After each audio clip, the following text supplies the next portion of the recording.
For the first question, I created 8 vertices here, and together they form 6 triangles, and combine them together become the star pattern.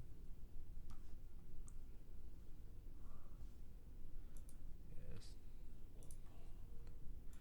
For the second one, I use a for loop to initialize all the vertices around the circle. Mm, and using all these vertices to create triangles. Of course, all the buffer size, everything is adjustable to the numbers variable.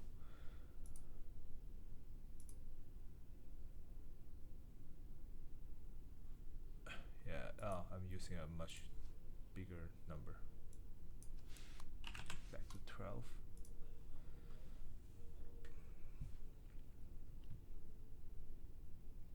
Yes, it changes. So, for the further work about question 1,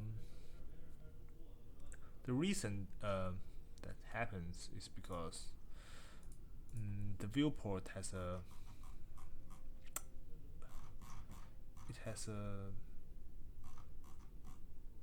here a minimum and maximum depth, which is between 0 and 1. So when we change the z value to 1, well, nothing gonna change because it's still within the boundary.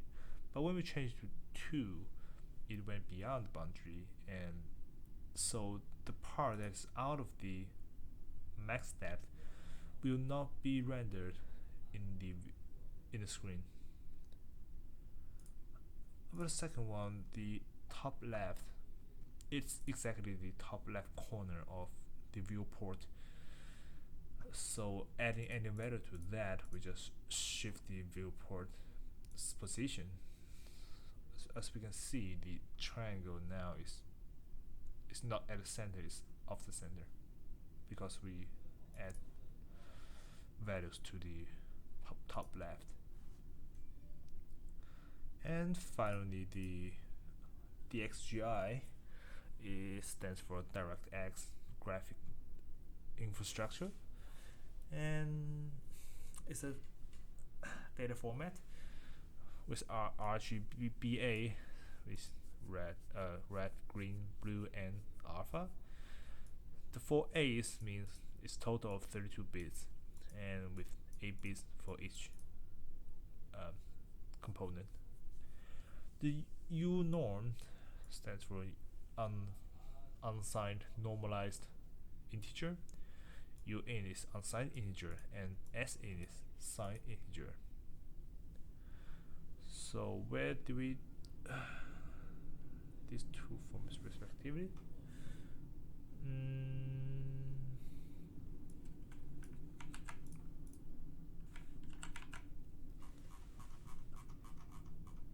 Here. For the first one is used to initialize the display mode. So it sets to the RGBA format. The pixel is, I think the pixel is set to RGBA format. Well, which is responsible for the coloring, I believe. Yeah, the coloring is in RGBA format. Well, another one is about setting the index buffer. Well, the reason using R16 is because the index buffer only takes 2 type, which is 16 bits or 32 bits unsigned integer, and well, R16 is the only one that has the 16-bit integer. So there's no B16 or G16, so there's only R16. That's why we're using it. Yeah.